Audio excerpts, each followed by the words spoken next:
পাক রব্বুল আলামিন বলেন ওয়ালিকুল্লি উম্মাতিন আজাল, আমি প্রত্যেক জাতির জন্য প্রত্যেক সম্প্রদায়ের জন্য আমি আল্লাহ পাক রব্বুল আলামিন নির্দিষ্ট একটা মেয়াদ দিয়েছি, নির্দিষ্ট একটা সময় দিয়েছি।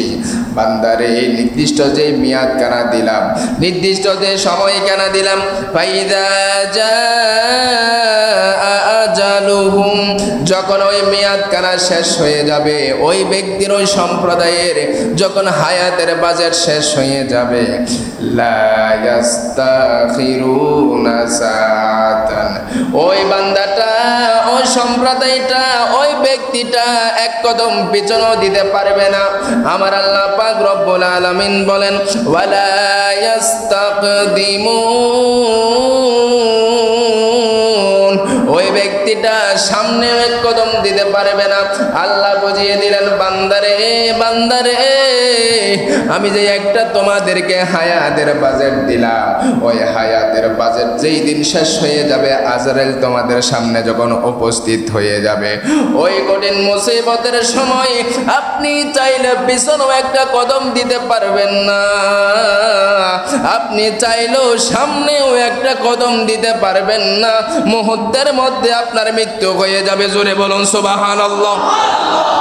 মুসলমান যখন মৃত্যুবরণ করে, ওই মৃত ব্যক্তির জন্য আমাদের করণীয় কি, বর্জনীয় কি?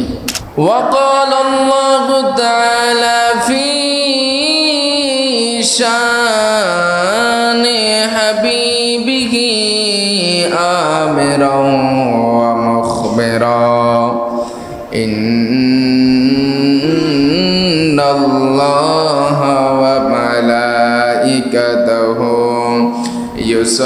يصلون على النبي يا أيها الذين آمنوا صلوا عليه وسلموا تسليما اللهم صل على مولانا محمد وعلى آل سيدنا দিবানিশি মনরে আমার আর দিও না যন্ত্রণা, দনে যদি হইতাম দনি যাইতাম সোনার মদিনা। আল্লাহুম্মা সাল্লি আলা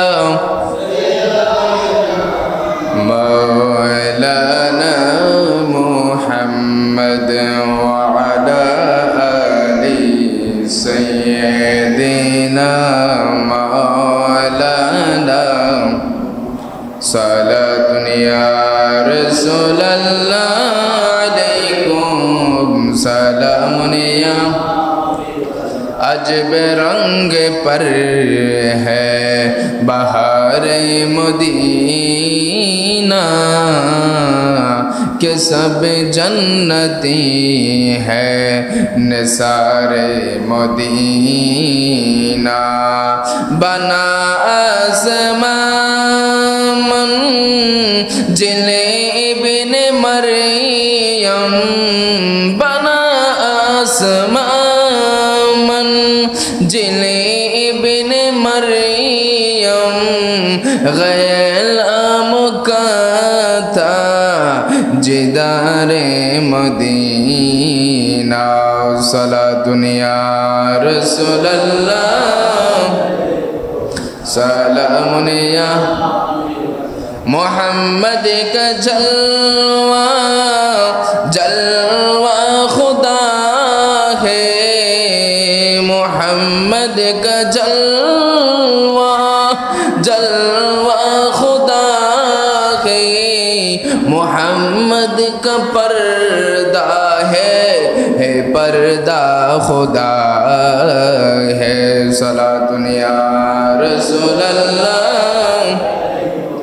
सलामुन या हबीबल्लाह আলাইকুম আল্লাহ আল্লাহ আল্লাহু লা ইলাহা জবান বলে আল্লাহ আল্লাহ আল্লাহু লা ইলাহা ইয়া রহমানু ইয়া আল্লাহ ইয়া রহিমু ইয়া আল্লাহ আল্লাহ আল্লাহ লা ইলাহা হো আল্লাহ আল্লাহ আল্লাহু লা ইলাহা ইয়া কুদ্দুস ইয়া আল্লাহ ইয়া সালামু ইয়া আল্লাহ আল্লাহ আল্লাহ আল্লাহু লা ইয়া গফফারু ইয়া আল্লাহ ইয়া কাহারু ইয়া আল্লাহ আল্লাহ আল্লাহ আল্লাহু লা ইলাহা লা ইলাহা ইল্লাল্লাহ মুহাম্মাদুর রাসূলুল্লাহ সাল্লাল্লাহু আলাইহি ওয়াসাল্লাম। আমরা সবাই মৃত্যুর বয়ান শুনি, মওতের বয়ান শ্রবণ করি। আমরা অনেকে জানি না একজন ব্যক্তি যখন মুসলমান যখন মৃত্যুবরণ করে ওই মৃত ব্যক্তির জন্য আমাদের করণীয় কি বর্জনীয় কি, কথা বলেন ঠিক কিনা? আপনি আমি আছি পরিবারের মধ্যে, হঠাৎ আমি মরে যেতে পারি, আমার মা মরে যেতে পারে, বাবা চলে যেতে পারে, ভাই চলে যেতে পারে, বোন চলে যেতে পারে, হঠাৎ যখন আমার দাদাও চলে যেতে পারে। যদি কেউ ইন্তেকাল করে, মুসলমান হিসাবে ফ্যামিলির সদস্য হিসাবে আমার কি করণীয় দরকার, কি করা দরকার, কি না করা দরকার, কিভাবে করব, গোসল কিভাবে করাবো, গোসল করানোর সময় কেউ ভুল করলে কিভাবে ধরব, কাফন কিভাবে পরায়, কাফন পরাইতে না জানলে কিভাবে ভুল ধরব, কিভাবে কাফন পরানো শিখাবো, একজন মুসলমান হিসাবে জানার দরকার আছে না নাই? সে বিষয় নিয়ে আলোচনা হবে। একেবারে মানুষের জান খবজ থেকে শুরু করে কবর পর্যন্ত নিয়ে যাওয়া, এখানে যত অনেক মাসালা আছে, মাসালা নিয়ে আলোচনা হবে। আমি খুতবার শুরুতে একখানা আয়াতে কারিমা তেলাওয়াত করেছি, যে আয়াতি কারিমা সূরা আরাফের 34 নং আয়াত। আল্লাহ বলেন ওয়ালিকুল্লি উম্মাতিন আজাল, প্রত্যেক জাতির জন্য, প্রত্যেক ব্যক্তির জন্য একটা নির্দিষ্ট আল্লাহ সময় দিয়েছেন, মেয়াদ দিয়েছেন। সুবহানাল্লাহ বলেন। ফাইদা জাআ আজালুহুম, যখন ওই ব্যক্তির যখন সময় শেষ হয়ে যাবে, মেয়াদ ফুরিয়ে যাবে, লা ইয়াস্তাখিরুনা সাআতান, ওই ব্যক্তি না এক কদম পিছনে দিতে পারবে, ওয়ালা ইয়াস্তাকদিমুন, না সে এক কদম সামনে দিতে পারবে। মুহূর্তের মধ্যে তার জান কবজ হয়ে যাবে। চিৎকার দেবেন সুবহানাল্লাহ। তার মানে আমরা বুঝতে পারলাম আমাদের হায়াত যখন শেষ হয়ে যাবে আর দুনিয়ার জমিনের মধ্যে আমাদের থাকা যাবে না।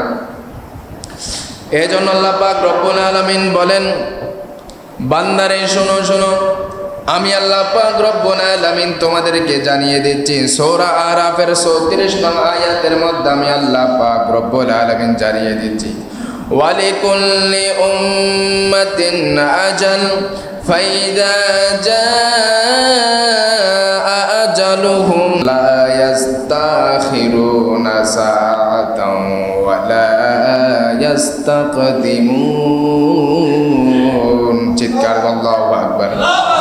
আল্লাহ পাক রব্বুল আলামিন বলেন, ওয়ালিকুল্লি উম্মাতিন আজাল, আমি প্রত্যেক জাতির জন্য প্রত্যেক সম্প্রদায়ের জন্য আমি আল্লাহ পাক রব্বুল আলামিন নির্দিষ্ট একটা মেয়াদ দিয়েছি, নির্দিষ্ট একটা সময় দিয়েছি। বান্দারে এই নির্দিষ্ট যে মেয়াদ কেন দিলাম, নির্দিষ্ট যে সময় কেন দিলাম, ফাইদা জাআ আজালুহুম, যখন ওই মেয়াদ কেন শেষ হয়ে যাবে, ওই ব্যক্তির ওই সম্প্রদায়ের যখন হায়াতের বাজেট শেষ হয়ে যাবে, লা ইস্তাখিরুনা সাআতান, ওই বান্দাটা, ওই সম্প্রদায়টা, ওই ব্যক্তিটা এক কদম পিছনও দিতে পারবে না। আমার আল্লাহ পাক রব্বুল আলামিন বলেন ওয়ালা ইস্তাকদিমুন, ওই ব্যক্তিটা সামনে এক কদম দিতে পারবে না।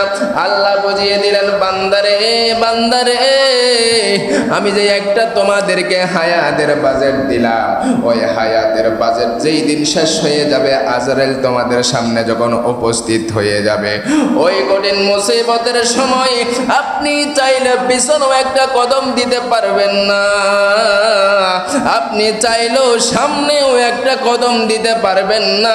মুহূর্তের মধ্যে আপনার মৃত্যু হয়ে যাবে। জোরে বলুন সুবহানাল্লাহ। বলেছেন কে? ঘোষণাকার আল্লাহর কথা কোনো মিথ্যা হতে পারেনি। না না, আমাদের রিজিকের মালিক কে? হায়াতের মালিক কে? মওতের মালিক কে? আল্লাহ পাক রব্বুল আলামিন বলেন বান্দারে তোমরা যখন, তোমাদের যখন হায়াত শেষ হয়ে যাবে, মৃত্যুবরণ করতে হবে, বান্দারে দুনিয়া নিয়ে পাগল হয়ে গিয়েছো। আজকে দেখো না, একজনের সম্পদ দিয়ে আরেকজন লুট করে খায়। নিজের বউয়ের নামে সম্পদ দিল, সম্পদ কেন আবার যখন সুযোগ পাইলে নিয়ে ফেললো, আবার কি করে স্বামীকে দান করে দিল, স্বামী থেকে আবার নিয়ে ফেললো, সন্তানকে দান করে দিল, সন্তানকে দিয়ে দিল, সন্তান আবার সন্তান থেকে সম্পদ নিয়ে নেয়।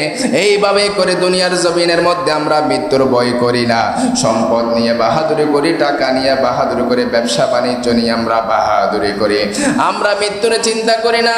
আল্লাহ বলেন বান্দারে তোমরা যেখানে থাকো না কেন, মৃত্যু তোমাদেরকে পাগড়া করবে। আমার কথা নয়, নাইম হুজুরের কথা নয়, এই বাংলাদেশের জমিনের মধ্যে কোনো ব্যক্তির আলেম ওলামাদের কথা নয়। আল্লাহ পাক রব্বুল আলামিন পবিত্র কোরআনুল কারীমের সূরা নিসার ৭৮ নং আয়াতের মধ্যে জানিয়ে দিচ্ছেন, আইনামা তাকুনু ইউদরিকুমুল মাউতু ওয়ালাউ কুনতুম ফি বুরুজিম মুশাইয়াদা। চিৎকার করুন আল্লাহু আকবার। আইনামা তাকুনু ইউদরিকুমুল মাউতু ওয়ালাউ কুনতুম ফি বুরুজিম মুশাইয়াদা, তোমরা যেখানেই থাকো না কেন, যে জায়গার মধ্যে থাকো না কেন, মৃত্যু তোমাদেরকে ফাগড়া করবে, তোমাদের পিছনে দৌড়াইতে থাকবে।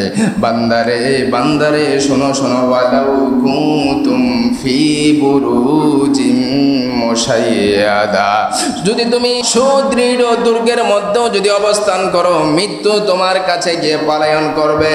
বান্দারে কেউ থাকতে পারবে না দুনিয়ার জমিনের মধ্যে। কিসের বাহাদুরি, কিসের চিন্তারে বান্দা, এই কবরের মধ্যে কিভাবে যাইবা, মৃত্যুর জন্য প্রস্তুতি গ্রহণ করো।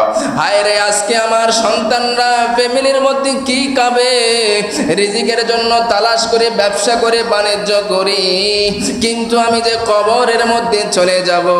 আপনার মতো কত মানুষ আমাদের সমাজের মধ্যে চলাফেরা করেছেন, আজকে তারা নাই, তাদের নাম আছে, তাদের শরীরটা আছে কবরের ভিতরে। আপনিও আমি চলে যাব ওই অন্ধকার কবরের মধ্যে। আমাদের কি নিয়ে যাওয়া প্রয়োজন? অন্ধকার কবরের মধ্যে হাজার হাজার আমরা বছর সেইখানে আমরা থাকবো বরজকের জমিনের মধ্যে, কিন্তু আমরা দুনিয়ার জমিনের মধ্যে কোন আমলটা করলে কবরের মধ্যে শান্তি পাবো, সেইটা আপনার থেকে খুঁজে খুঁজে খুঁজে খুঁজে আপনার থেকে করা উচিত। এই দুনিয়ার জমিনের মধ্যে কোনো ব্যক্তি থাকতে পারবে না, কেউ থাকতে চাইলেও থাকতে পারবে না।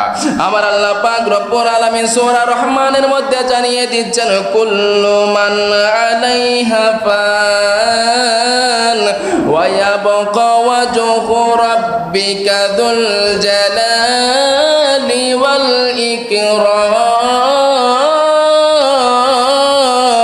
আল্লাহু আকবার। আল্লাহ পাক রব্বুল আলামিন বলেন পৃথিবীর জমিনের মধ্যে সব কিছু কিছু আমি আল্লাহ ধ্বংস করে দিব, পৃথিবীর জমিনটা থামা হয়ে যাবে, সব কিছু আমি আল্লাহ ধ্বংস করে দিব, কিন্তু শুধুমাত্র আমি আল্লাহ ছাড়া। তার মানে বোঝাইয়া গেল সমস্ত কিছু মৃত্যুবরণ করবে, সমস্ত কিছু ধ্বংস হয়ে যাবে, কিন্তু আমার আল্লাহ সেই দিন থাকবে। এক জোরে বলুন সুবহানাল্লাহ, আর জোরে বলুন সুবহানাল্লাহ। তাহলে মৃত্যু হবে নিশ্চিত, আমাদের মৃত্যু হয়ে যাবে নিশ্চিত।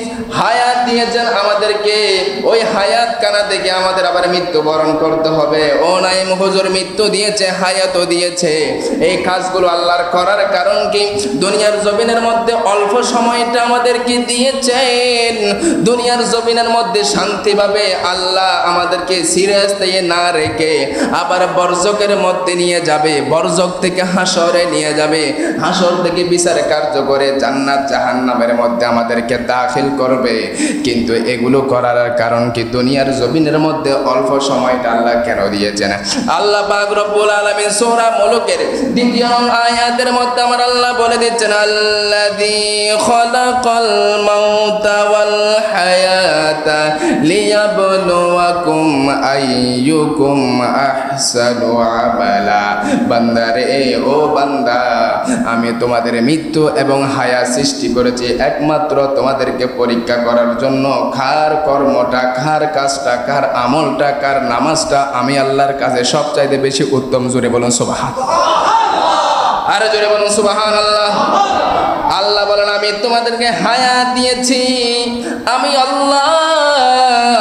কার ইবাদতের মধ্যে আমার হাবিবের ভালোবাসা আছে, কার ইবাদতের মধ্যে আমার গাউসে পাকের ভালোবাসা আছে, কার ইবাদতের মধ্যে, কার ইবাদতের মধ্যে প্রেম মোহাব্বত প্রীতি ভালোবাসা হযরতে খাজা সৈয়দ আমিরুল কুলালের ভালোবাসা আছে, যার ইবাদতের মধ্যে অন্তরের মধ্যে মোহাব্বতের মধ্যে হযরতে শাহ সুফি আলী রাজা কানু শাহ রহমাতুল্লাহ আলাইহির মোহাব্বত ভালোবাসা আছে, যার কলবের মধ্যে হৃদয়ের মধ্যে অন্তরের মধ্যে হযরতে সৈয়দ আহমদ শাহ সিরকুটির ভালোবাসা আছে, অন্তরের মধ্যে মোহাব্বত নিয়ে ভালোবাসা নিয়ে কার কর্মটা নিখুঁত আমি আল্লাহকে রাজি করার জন্য, আমি আল্লাহকে খুশি করার জন্য ইবাদতটা করে, আমি আল্লাহ পাক রব্বুল আলামিন তোমাদেরকে বিন্দুমাত্র পরীক্ষা করার জন্য দুনিয়ার জমিনের মধ্যে হায়াত এবং মৌ সৃষ্টি করে দিলাম। জোরে বলুন সুবহানাল্লাহ, আর জোরে বলুন সুবহানাল্লাহ। তাহলে আল্লাহ পাক রব্বুল আলামিনের যদি পরীক্ষা যদি পাশ করতে চান, ইবাদত করতে হবে কাকে রাজি করার জন্য? ইবাদত করব কার? ইবাদত করব কার? ইবাদত কবুল করবেন কে? আর জোরে বলেন কে? আল্লাহ পাক রব্বুল আলামিন আমাদের ইবাদত যদি কবুল করে নেন, তাহলে আমাদের জন্য দুনিয়াও সফল, আখিরাতও সফল। দুনিয়ার জমিনের মধ্যে আমরা বেঁচে দিন থাকবো না। হযরত ওমর ইবনুল খাত্তাব আব্দুল্লাহ ইবনে ওমর রাদিয়াল্লাহু তাআলা আনহু বলেন, যে হাদিস কানা বুখারী শরীফের মধ্যে নোট করেছেন, মিশকাতুল মাসাবি শরীফের মধ্যে নোট করেছেন, হযরত আব্দুল্লাহ ইবনে ওমর রাদিয়াল্লাহু তাআলা আনহু বলেন, ইদা আমসাইতা ফালা তানতাজির আসবাহা। ও গো বান্দার, হে ও আল্লাহর বান্দা মুসলমান, শোনো শোনো, যখন তোমাদের সন্ধ্যা হবে, সন্ধ্যা বলে তোমরা সকালের জন্য অপেক্ষা করিও না, সকাল পর্যন্ত তুমি হায়াত পাবে সেই চিন্তা করিও না। এরপর আবার বলেন, ওয়া ইজা আসবাহতা ফালা তানতাজির আল আমসা। বান্দারে, তোমাদের যখন সকাল হবে তোমরা সন্ধ্যার জন্য অপেক্ষা করিও না। বান্দা, তোমরা মনে করেছো আজকে আমি টাকা কামাইলাম, আগামীকাল এরকম করব ওইরকম করব, কিন্তু হযরতে আব্দুল্লাহ ইবনে ওমর রাদিয়াল্লাহু তাআলা আনহু বলেন, বান্দারে, যখন সন্ধ্যা হবে সকালের জন্য অপেক্ষা করিও না, যখন সকাল হবে সন্ধ্যার জন্য অপেক্ষা করিও না। এরপর আরো বলেন, ওয়া খুজ মিন সিহহাতিকা লিমারাদিকা। যখন তুমি সুস্থ থাকবা, শরীর যখন ভালো থাকবে, শরীর যখন সুস্থ থাকবে, অসুস্থ হওয়ার সময়ের জন্য তুমি টাকা উপার্জন করো। বান্দারে, সুস্থ শরীরকে মর্যাদা দাও। আজকে তুমি সুস্থ আছো, চাইলে আপনি 5 ওয়াক্ত নামাজের পরে 100 রাকাত নফল নামাজ পড়তে পারবা, কিন্তু যদি অসুস্থ হয়ে যান, আপনি তো নফল নামাজ তো দূরের কথা, ফরজ নামাজও পড়তে পারবেন না। সেই জন্য সুস্থতা জীবনকে আপনি গুরুত্ব দেন। সুস্থ থাকা অবস্থায় টাকা পয়সা রোজগার করে কিছু টাকা রাখেন, যখন অসুস্থ হয়ে যাবেন অসুস্থর সময় ব্যয় যেন করতে পারেন। হযরত আব্দুল্লাহ ইবনে ওমর রাদিয়াল্লাহু তাআলা আমাদেরকে পরামর্শ দিচ্ছেন। এরপরে বলেন ওয়া মিন হায়াতিকা লিমাউতিকা, এই মুসলমান শোনো শোনো, দুনিয়ার জমিনের মধ্যে যখন তোমাদেরকে আমার আল্লাহ হায়াত দিয়েছে, ওই হায়াত থাকা অবস্থায় মৃত্যুর জন্য প্রস্তুতি গ্রহণ করো। জোরে বলুন সুবহানাল্লাহ, আরো জোরে বলুন সুবহানাল্লাহ। কয়টা উপদেশ দিলেন? 4টা। সকাল হলে সন্ধ্যার জন্য অপেক্ষা করিও না, সন্ধ্যা হলে সকালের জন্য অপেক্ষা করিও না। যখন তুমি সুস্থ থাকবা, অসুস্থতার সময়ের জন্য, অসুস্থ অবস্থার জন্য তুমি টাকা রুজি রোজগার উপার্জন করে রাখো। সুবহানাল্লাহ বলেন। এরপরে বলেন তোমার যখন হায়াত আছে, হায়াত থাকা অবস্থায়, জীবিত থাকা অবস্থায় মৃত্যুর জন্য প্রস্তুতি গ্রহণ করো। সুবহানাল্লাহ বলেন। এই যে আমাদের যখন মৃত্যু হয়ে যায়, অনেকে মৃত ব্যক্তিকে ভয় পায়, আছে না নাই? আরে মৃত্যুবরণ করেছেন সেটা তো হস্তান্তর, আপনাদেরকে বলেছিলাম। এক জগৎ থেকে অন্য জগতে গিয়েছে, তার যে একটা হায়াত দিয়েছে, হায়াতটা পরিপূর্ণ হয়েছে, তাকে ভয় পাওয়ার কারণ কি? সেটা থেকে ভয় পেয়ে আপনি হয়তো নামাজে তাকওয়াবান হতে পারবেন, তাকে ভয় পেয়ে তার কাছে না গিয়ে তাকে না ধরে দূরে থাকবেন, এটা হতে পারে কখনো না। তাহলে যখন একজন ব্যক্তি যখন ইন্তেকাল করবে, সর্বপ্রথম আমাদের একটা জিনিস বলা দরকার, সেটা কি? ইন্না লিল্লাহি ওয়া ইন্না ইলাইহি রাজিউন। চিৎকার করুন সুবহানাল্লাহ। আমরা বলি কিনা সবাই? ইন্না লিল্লাহি ওয়া ইন্না ইলাইহি রাজিউন। আমরা সবাই আল্লাহর জন্য, আর আমরা আল্লাহর দিকেই ফিরে যাব। সুবহানাল্লাহ।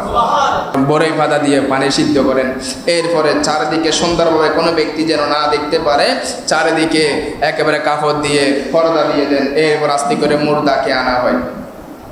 মুর্দাকে যখন আনা হয়, চারিদিকে পর্দা দিবে। প্রথম নম্বরে যখন যিনি গোসল দিবেন, ওই যেই ব্যক্তি গোসল দিবে, ওই ব্যক্তিকে প্রথমে উজু করে আসতে হবে। জোরে বলুন সুবহানাল্লাহ। আমাদের সমাজের মধ্যে অনেক দেখা যায় ব্যক্তি, যেই মুর্দাকে গোসল দেওয়া হয়, ওই মুর্দা যিনি গোসল দেন সে উজু করে না। প্রথমে ভালোভাবে উজু করে নিতে হবে। কেউ যদি উজু না করে, আপনি পরামর্শ দিবেন ভাই আগে উজু করে আসেন, উজু করার জন্য বলবেন, উজু করে সেই প্রথমে আসবে। আসার পর ওই ব্যক্তির নাভি থেকে পা পর্যন্ত একটা কাপড় দিয়ে তার সতরগুলো ঢেকে দিবেন। জোরে বলুন সুবহানাল্লাহ। ঢেকে দেওয়ার পর ওই শরীরের মধ্যে একখানা কাপড় নিয়ে অথবা ডিলা কুলুক নিয়ে, 3টা ডিলা কুলুক নিয়ে সেইখানে তার গোপন স্থানের মধ্যে যেইখানে প্রস্রাব পায়খানা করা হয়, সেইখানে ডিলা দিয়ে 1বার 2বার 3বার দিয়ে ডিলা কুলুক করে নিতে হবে। ডিলা কুলুক করার পর এরপরে উজু করাইয়া দিতে হবে। উজু করাইয়া দিবেন, মুখমণ্ডল ধৌত করবেন। প্রথমে ডিলা কুলুক, তারপরে মুখমণ্ডল ধৌত করাইয়া দিবেন। দৌত করাইয়া দেওয়ার পর 2 হাতের কোণ পর্যন্ত দৌত করাইয়া দিবেন। এরপরে ফা দৌত করাই দিবেন, মাসেহ করা দিবেন। মাসেহ করে দেওয়ার পর ডান খরাট মানে বাম খরাট হবে, ডান দিকে পানি ডালবে। আবার বাম দিক খরাট হবে, ডান দিকে পানি ডালবে। ডান খরাট হবে, বাম দিকে পানি ডালবে। এই পানি ডালার পর আস্তে করে ওই মৃত ব্যক্তিকে মুর্দাকে শোয়া থেকে আস্তে করে বসাবেন, হালান দিয়া বসাবেন। বসানোর পর আস্তে আস্তে পেটের মধ্যে ব্যথা যেন না পায়, আস্তে আস্তে পেটের মধ্যে আস্তে আস্তে সাপ দিবেন। সাপ দেওয়ার পর যদি কোনো ময়লা মল যদি বের হয়, সেগুলো আবার পরিষ্কার করে ফেলবে। এটার জন্য আর দ্বিতীয়বার উজু করাইতে হবে না। জোরে বলুন সুবহানাল্লাহ। আবার গোসল করাইতে হবে না, আবার আপনার থেকে উজু করাইতে হবে না। আমি 1 নম্বর বললাম, প্রথমে ডিলা কুলুক, দ্বিতীয় নম্বরে উজু করাবেন, মুখে মণ্ডল দৌত করাবেন, 2 হাত কোণ পর্যন্ত দৌত করাবেন, মাথা মাসে করবেন। কিন্তু আরেকটা জিনিস, নাকের মধ্যে কানের মধ্যে থোলা দিয়ে ডেকে দিতে হবে। যদি কোনো পানি না ঢোকে সেইখানে পানিও দেওয়া যাবে না, একটা ভিজা কাপড় দিয়ে সেইখানে একেবারে মুছে নিতে হবে। এরপরে পা দৌত করাবেন। এরপরে কি কাজ? ওই মুর্দাকে বাম করাত করে ডান দিকে পানি ডালবেন, ডান খরাট করে, ডান খরাট মানে হলো ডান দিকে হেলান দিয়ে ডান দিকে চিৎ করে আবার বাম দিকে পানি ডালবেন। এইভাবে করার পর আস্তে করে বসাবেন। বসানোর পর আস্তে করে পেটের মধ্যে চাপ দিলে মলমূত্র যদি বের হয় সেগুলো পরিষ্কার করে ফেলবেন। পরিষ্কার করার পর ওই যে গোসল করানোর সময় দাড়ির মধ্যে এবং মাথার মধ্যে যদি হালকা যদি আপনি সাবান দিতে চান, সুন্দর করে দরুদ শরীফ পরে পরে ওই সাবান দিয়ে দৌত করে নেবেন। জোরে বলুন সুবহানাল্লাহ। এগুলো জানার দরকার আছে না নাই? তাহলে সহজ না গোসল? একদম সহজ। তাহলে এটা ভয় পাওয়ার কারণ কি? যদি গোসল করান এই রকম, যদি যেভাবে বললাম একজন মুমিন বান্দা যদি গোসল করায় সেটার ফাজাইল কি একটু করে আমি হাদিস সহ বলবো, জানবেন। এরপরে আসুন ওই ব্যক্তিকে এরপরে গোসল করাবেন এবং যে যে কাজগুলো করবেন না, লম্বা হয়েছে, চুল লম্বা হয়েছে, কোনো কিছু কাটা যাবে না। কোনো কিছু কাটা যাবে? জানেন ওনার নখ অনেক লম্বা, কিন্তু আপনি নীল কাটার দিয়ে নখ কাটা যাবে? কোনো কিছু কাটাছেড়া করা যাবে না। ওনার অঙ্গ প্রত্যঙ্গ কোনো কিছুর মধ্যে আঘাত করা যাবে না। ওনার কোনো কিছু কাটা যাবে না। মুছ অনেক লম্বা হয়ে গিয়েছে, আপনি মুছ কাটতে পারবেন না, মুছ সেটে দিতে পারবেন না। আপনি একেবারে চিরুনি, মাথার মধ্যে দাড়ির মধ্যে চিরুনি এগুলো ইউজ করবেন না। এগুলো হচ্ছে ইসলামী শরীয়তের মাসালা। আল্লাহ আমাদেরকে বোঝার তৌফিক দান করুন। সকলে বলুন আমিন। আরো জোরে বলুন আমিন। তাহলে একদম মানুষকে কিভাবে মৃত ব্যক্তিকে গোসল করাইতে হয় আপনারা সহজভাবে জানলেন। আরো জোরে বলুন জানলেন? সহজ।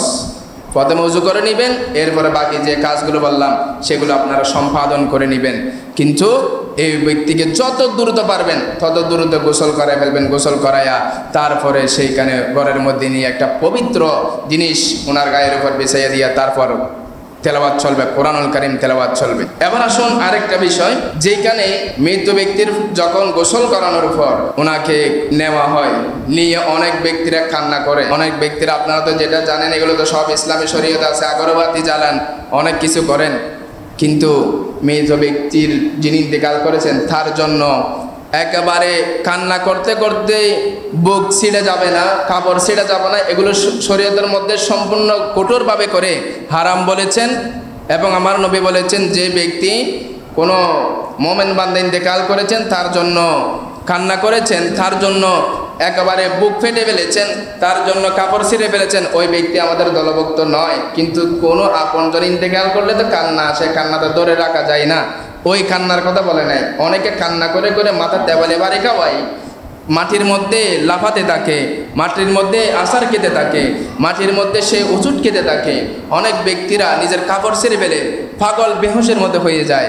বাইরে একটা কথা মনে রাখবেন, আপন যে সন্তানকে পৃথিবীর জন্য সবচেয়ে বেশি ভালোবাসেন ওই সন্তান হঠাৎ করে চলে গেলে বাবা মা পাগল হয়ে যায়। একটা কথা মনে রাখবেন, ওই সন্তান আপনার না, আল্লাহ আপনাকে আমানত দিয়েছেন, আল্লাহর পছন্দ হয়েছে, আল্লাহ নিয়ে গিয়েছেন। আপনি কখনো অধৈর্য হবেন না। মাথাকে আপনি হেফাজতে রাখবেন, আপনার অন্তরকে হেফাজতে রাখবেন। আল্লাহ পাক রব্বুল আলামিন আমাদেরকে হেফাজত করার তৌফিক দান করুন। সকলে বলুন আমিন। আরো জোরে বলুন আমিন। পুরুষকে পুরুষ লোক দ্বারা কি করবেন? গোসল করাবেন। কোনো ব্যক্তি যদি তার স্ত্রীও যদি স্বামীকে গোসল করাতে চায় পারবে না। তার স্ত্রী যদি স্বামীকে গোসল করাতে চায় পারবে না। স্বামী যদি স্ত্রীকে চায় গোসল করাতে পারবে না। মহিলাকে মহিলা দ্বারা, পুরুষকে পুরুষ দ্বারা। তাহলে এইগুলো আমরা মুসলমান হিসাবে শুধু হুজুররা নয়, যারা সমাজের মধ্যে যারা এগুলো গোসল দেয় নিয়মিত মুরব্বী কতগুলো আছে, শুধু তারা নয়, আমাদের প্রত্যেকেরই জানা একান্ত কর্তব্য। শুধু নিজে জানবো না, ফ্যামিলির আমার সন্তানকে, আমার ছেলেকে, আমার নাতিকে, সবাইকে আমরা সেটা কিস্সা বলে বলে জানিয়ে দিব। সুবহানাল্লাহ বলেন। আমাদের দাদা দাদিরা আমাদেরকে কিস্সা শোনাইতো, তারা বানায় কিস্সা শোনাইতো। কিন্তু এখনের মডেল যুগ, আপনারা আসলেন, এখন কিস্সা বলবেন, নাম বলবেন যে কিস্সা, কিন্তু কথা বলবেন কোরআন হাদিস। সুবহানাল্লাহ বলেন। আমরা ছাত্রদেরকে অনেক সময় পড়ানোর সময়, ছোট বাচ্চাদেরকে, তাদেরকে তো পড়ানোর একটা সিস্টেম আছে, কিন্তু তাদেরকে পড়াটা দেখাইতে হবে খেলার মতো। এমনভাবে মনোযোগ দিবেন খেলার মতো, কিন্তু আপনি পড়াচ্ছেন অনেক গভীর পড়া, সে বুঝবে না সেই পড়া পড়তেছে। সেই সময় আপনারা নাতি যারা আছে তাদেরকে গল্প বলবেন, কোরআনের আয়াত হাদিস এগুলোর অর্থ বিভিন্ন ওয়াকিয়া আল্লাহর ওলিগণের জীবনী এগুলো বলে বলে আপনি তাদেরকে শিক্ষা দিবেন, দেখবেন তারা অনেক কিছু শিখতে পারবে। সেখানে সেই কিসসা বলে সওয়াবও আছে। সুবহানাল্লাহ বলেন। এবার আসুন, সেগুলো তো বললাম যেগুলো যে কাজগুলো করা যাবে না। 1 নম্বরে মুখে আঘাত করা, কাপড় ছিঁড়া, উচ্চস্বরে বিলাপ করা। এরপর হচ্ছে দেহ বিকৃতি করা। এরপর হচ্ছে অশ্লীলভাবে দেহে খোলা রাখা, মানে কোনো মুর্দা ব্যক্তির দেহ খোলা রাখা যাবে না। কোনো দিকে যদি দেখাও দেয় সেটার সাথে সাথে কী করে দিতে হবে, কাপড় দিয়ে চাপিয়ে দিতে হবে। তারপরে অতিরিক্ত সময়ে দাফনে বিলম্ব করা, মানে দেরি করা যাবে না। আপনি যত সম্ভব তাড়াতাড়ি দাফন করার জন্য আপনারা চেষ্টা করবেন। আল্লাহ পাক রব্বুল আলামিন আমাদেরকে কবুল করেন, সবাই বলুন আমিন। এরপর আসুন, গোসলের কাজ শেষ। একজন মানুষ ইন্তেকাল করেছেন, ইন্তেকালের পর গোসল করাইলাম। গোসল থেকে আবার যাব জানাজার মাটি নিয়ে যাওয়ার জন্য কি পরাইতে হবে, কাফন পরাইতে হবে। কাফন পরাইতে হয় কিনা? পুরুষের জন্য কয় কাপড় বলেন তো, জোরে বলেন, কয় কাপড়? 3 বলেন, কয় কাপড়? সবাই মনে রাখেন, কয় কাপড়? 3 কাপড়। 1 নম্বর হলো কি, লেফাফা। 1 নম্বর কি? আরো জোরে বলেন, লেফাফা, যেটা সর্বপ্রথম কাঠের মধ্যে বিছাতে হয়। সর্বপ্রথম কাঠের মধ্যে বিছাবে বড়, সেটা মাথা এবং পা মাফ করে 1 হাত 1 হাত লম্বা থাকবে, সেটার নাম কি? লেফাফা। আরেকটার নাম হলো ইজার। ইজার এটা থাকবে মাথা থেকে পা পর্যন্ত, সেটা ওইটার উপর, যেটা প্রথমে লেফাফা বিছাই দিবে, তারপরে ইজার বিছাই দিবে, তারপরে থাকবে কামিজ, যেটা হলো গলা থেকে পা পর্যন্ত। এটা এই 3 কাপড় দিয়ে আমাদেরকে কাফন প্যাকেট করে কবরে নিয়ে যাওয়া হয়। এই 3 কাপড় বিছাইলেন, প্রথমে দিলেন লেফাফা, ইজার, তারপরে কামিজ। দেওয়ার পর সেখানে আবার আস্তে করে মুর্দাকে রাখলেন। প্রথমে কাপড় যেটা হবে সেটা হবে কামিজ, তারপর হবে ইজার, তারপরে হবে লেফাফা। এরপরে দেওয়ার পর প্রথমে বামটা দিবা, তারপরে ডানটা এর উপর থাকবে। প্রথমে বাম কাপড়টা, তারপরে ডান কাপড়টা, এভাবে করে হবে। তারপরে মুখে একটা বান হবে, মাঝখানে একটা বান, শেষে একটা বান হবে। এগুলো তো অনেক আমার মুরব্বীরা জানেন, আমার যুবক ভাই যারা আছে তারা জানার জন্য কখনো চেষ্টা করে না। সেই জন্য গুরুত্বপূর্ণ সময় হলো জুমা, সেই জন্য জুমার মধ্যে সবার মনোযোগ থাকে অনেক বেশি, সেই জন্য জুমাতে এই বিষয়গুলো বলা। আল্লাহ পাক রব্বুল আলামিন আমাদেরকে কবুল করুন, সবাই বলুন আমিন। আরো জোরে বলুন আমিন। এরপরে মেয়েদের জন্য কয়খানা? আরো জোরে বলুন, কয়খানা? 5 খানা। 1 নম্বর ফিরহান, 2 নম্বর হলো ইজার, 3 নম্বর হলো ওড়না শেরবন্দ, 4 নম্বর হলো লেফাফা, তারপরে 5 নম্বর হলো সিনাবন। 1 নম্বরে থাকবে যে সিনাবন, প্রথমে বিছানো থাকবে, এর উপরে থাকবে লেফাফা, এরপরে থাকবে আপনার ইজার। ইজার মানে যেটা ওই মাথা থেকে পা পর্যন্ত। এরপরে থাকবে আপনার ফিরহান, এরপরে থাকবে সিনাবন। সিনাবন এটা আপনার এই যখন চুল যখন প্রথমে দিবে সিনাবন। সিনাবন এটা পুরো থাকার পর বিছিয়ে দেওয়ার পর তারপরে থাকবে লেফাফা। লেফাফা থাকার পর সেখানে থাকবে সিনাবন, তারপরে থাকবে আপনার এই ইজার, এরপরে থাকবে ফিরহান। তো সবগুলো দেওয়ার পর আপনার শেষে যে কাপড়টা দিবে সেটা হলো সিনাবন। এটা মাথা দিয়ে চুলগুলো বেঁধে কাপড়গুলো সিনার মধ্যে এনে দিবে, যেন বুকটা ভালো করে দেখা না যায়। তারপরে আস্তে আস্তে আস্তে আস্তে করে ওই সবগুলো বাঁধ দেবে। এই 5 কাপড় দিয়ে মহিলাদেরকে কাফন দেওয়া হয়। সুবহানাল্লাহ বলেন। এগুলো বিস্তারিত একটা একটা করে বলতে গেলে অনেক সময়, কিন্তু সেজন্য আমি সংক্ষেপে অনেকগুলো গোছাই বলতেছি আপনাদেরকে। আল্লাহ আমাদেরকে কবুল করুন, সবাই বলুন আমিন। এবার আসুন, এগুলো তো বোঝাইলাম, কাফন ভরাইলাম, গোসল করাইলাম, এবার কাঠের মধ্যে তুলবে না? কাঠের মধ্যে তোলার পর যখন অনেকে কান্না করে, অনেকে বিদায় নেয়, এগুলো করার পর আস্তে আস্তে করে নিয়ে যায়। যিনি গোসল করাবেন তার একটা লাভ আছে না? লাভ ছাড়া কি আমাদের বাঙালিরা কোনো কাজ করে? আর লাভ ছাড়া কি বান্দা কোনো কাজ করলে আল্লাহকে সওয়াব না দিয়ে থাকতে পারে? বলে না দিয়ে থাকতে পারে? যে ব্যক্তি গোসল করাবেন, যিনি কাফন পরাবেন, তাদের ফজিলত কি, তাদের ফায়দা কি জানার দরকার আছে না নাই? ক্বালা রাসূলুল্লাহ সাল্লাল্লাহু আলাইহি ওয়াসাল্লাম, রাসূল পাক সাল্লাল্লাহু আলাইহি ওয়াসাল্লাম নূরানি জবানে ইরশাদ করেন, মান গাসসালা মাইয়াতান সাতারাহুল্লাহু মিনাজ যুনুব।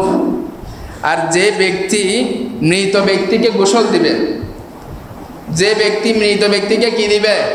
গোসল দিবে। গোসল দেবার সময় তার অঙ্গ প্রত্যঙ্গের মধ্যে অনেক কিছু দাগ থাকে না? অনেক কিছু সমস্যা থাকে না শরীরে, সেই তার দোষ কুটিগুলো কাউকে বলবে না। গোসল করাইলাম, যদি আমি বলি ও আই তোর গোসল করাই দিই আর বদ্দারা এটা দিই এত বড় টিম আর বা অন্য অন্য কোনো দোষ ইন্দে হাডা ইন্দে অপারেশন এই ধরনের কোনো দোষ ত্রুটি বলবে না। কোনো মোমেন বান্দা স্বভাবের নিয়মতে যখন অন্য মোমেন বান্দাকে গোসল দিবেন, তার শরীরের মধ্যে কোনো দোষ ত্রুটি দেখেছেন সেগুলো বলবে না। আল্লাহ বলেন, আমার নবী বলেন, সাতারাফুল্লাহু মিনাজ যুনুবি, ওই ব্যক্তির জীবনের গুনাহ মাফ করে দিবেন যিনি গোসল দিয়েছেন। জোরে বলুন সুবহানাল্লাহ, আরো জোরে বলুন সুবহানাল্লাহ। এরপর শুনুন, ওয়ামান কাফফানাহু কাসাহুল্লাহু মিন সুন্দুসিন ওয়া ইস্তাবরাকিন, আর যে ব্যক্তির মৃত ব্যক্তিকে কাপন পরাবে, যে ব্যক্তি মৃত ব্যক্তিকে কি পরাবে? কাপন পরাবে, ওই ব্যক্তিকে আল্লাহ পাক রব্বুল আলামিন জান্নাতি পোশাক পরাবেন কবরে গেলে। জোরে বলুন সুবহানাল্লাহ, আর জোরে বলুন সুবহানাল্লাহ।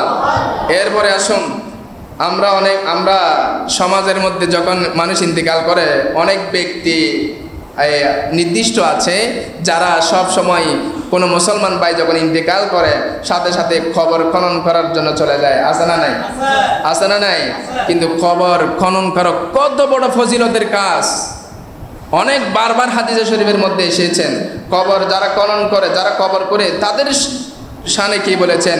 মান খাফারা লাহু ফাআজান্নাহু আজারাল্লাহু লাহু মিনাল আজরি, যে ব্যক্তি কবর খনন করবে, কবর খনন করার পর ওই কবরের মধ্যে দাফন করবে, কা আজরিন মাসকানিন আসকানাহু ইলা ইয়াউমিল কিয়ামাতি, ওই ব্যক্তির জন্য আল্লাহ পাক রব্বুল আলামিন কিয়ামত পর্যন্ত শুধু নাজাত দিতে থাকবেন, ফেরেশতারা মাগফিরাত করতে থাকবেন। শুধু তা নয়, তার বসত বাড়ি তৈরি করলে যত পরিমাণ সওয়াব তাকে সওয়াব দান করবেন। শুধু এতটুকুর মধ্যে শেষ নয়, যে ব্যক্তি কোনো মুমিন ভাইয়ের জন্য কবর খনন করবে, আল্লাহ পাক রব্বুল আলামিন বলেন জান্নাতের মধ্যে তার জন্য একটা মহল তৈরি করবেন। চিৎকার দিয়ে বলেন সুবহানাল্লাহ। কোন মুমিন বান্দা ইন্তেকাল করেছেন, যখন সে তার মুমিন ভাইয়ের জন্য, মুমিন বান্দার জন্য যখন কবর খনন করতে যাবে, ওই কবর খনন করার পর যত কষ্ট করেছে, যত খনন করতেছে, যারা যারা সহযোগিতা করতেছে, প্রত্যেকের জন্য জান্নাতের মধ্যে একটা ঘর নির্মাণ করবেন কে? আল্লাহ। আরো জোরে বলেন কে? তাহলে আমরা বেশি বেশি মুমিন বান্দাকে গোসল দেওয়ার দরকার আছে না নাই? কাপন পরানোর দরকার আছে না নাই? এগুলো জানার দরকার আছে না নাই? কবর খনন করা, মানুষ যখন ইন্তেকাল করে কবর খনন করার দরকার আছে না নাই? আল্লাহ পাক রব্বুল আলামিন এই কাজগুলো আমাদেরকে করার তৌফিক দান করুন। সবাই বলুন আমিন, আরো জোরে বলুন আমিন। আরেকটা মাসালা আমি আপনাদেরকে বলি, ফালা গাসসালা মাইয়াতান ফালইয়াগতাসিল, যে ব্যক্তি মাইয়াতকে গোসল করাবে, ওই ব্যক্তি কি করবে? আবার গোসল করবে। নবী বলছেন, ওয়ামান হামালাহু ফালইয়াতাওয়াদ্দাউ, আর যে ব্যক্তি খাট লাশ বহন করবে, ওই বহন করার আগে সে ভালো করে উযু করে নেবে। সুবহানাল্লাহ বলেন। এগুলো করলে ময়িতের উপকার হয়, ফায়দা হয়। আল্লাহ পাক রব্বুল আলামিন আমাদেরকে কবুল করুন। সবাই বলুন আমিন। আজকে ফাতিহা ইয়াজদাহুম, বড় একটা এই ফাতিহা, যেটা আমাদের পীর হযরতে গাউসুল আজম আব্দুল কাদের জিলানী রাদিয়াল্লাহু তাআলা আনহুর ওয়াফাত দিবস। আজকে আপনারা প্রত্যেকেই আপনার বড় পীরের নামে আপনারা ফাতিহার আয়োজন করবেন। ফাতিহার আয়োজন করলে ফায়দা কি হবে? একটা ফায়দা আছে না নাই? আমাদের যিনি অলিকুলের সম্রাট, যিনি সমস্ত ওলিদের সরদার, ওনার নামে যদি ফাতিহা করেন, আল্লাহর ওলিগণের নামে যদি ফাতিহা করেন, এক নম্বরের মধ্যে রিজিকের মধ্যে বরকত হয়ে যাবে। ফাতিহা ইয়াজদাহুম 11 শরীফ করলে এক নম্বর রিজিকের মধ্যে কি হবে? বরকত হবে, রিজিকের মধ্যে ফরাগাত হয়ে যাবে। দ্বিতীয় নম্বর, দোয়া কবুল হবে এবং আপনার গুনাহ মাফ হয়ে যাবে। 3 নম্বরের মধ্যে আপনার ঘরের মধ্যে রহমত শান্তি নাজিল হবে। 4 নম্বরের মধ্যে গাউসে পাক রাদিয়াল্লাহু তাআলা আনহু আপনার জন্য দোয়া করবেন। শুধু দোয়া নয়, হাসরের কঠিন মুসিবতের সময় আপনার জন্য শাফাআত করবেন। যে বাদাম তলের জমিনের মধ্যে আমার নবীর উম্মত, আমার আশেক আমার নামে ফাতিহা দিয়েছেন, ফাতিহা ইয়াজদাহুম করেছেন, আমি গাউসে পাকের উপর ওই ব্যক্তির জন্য, ওই আশেকের জন্য সুপারিশ করা ওয়াজিব হয়ে গেল। চিৎকার দিবেন সুবহানাল্লাহ। আল্লাহ পাক রব্বুল আলামিন আমাদের সবাইকে ফাতিহা ইয়াজদাহুম পালন করার তৌফিক দান করুন। সবাই বলুন আমিন। ওয়া মা আলাইনা ইল্লাল বালাগ। আসসালামু আলাইকুম ওয়া রাহমাতুল্লাহি ওয়া বারাকাতুহু।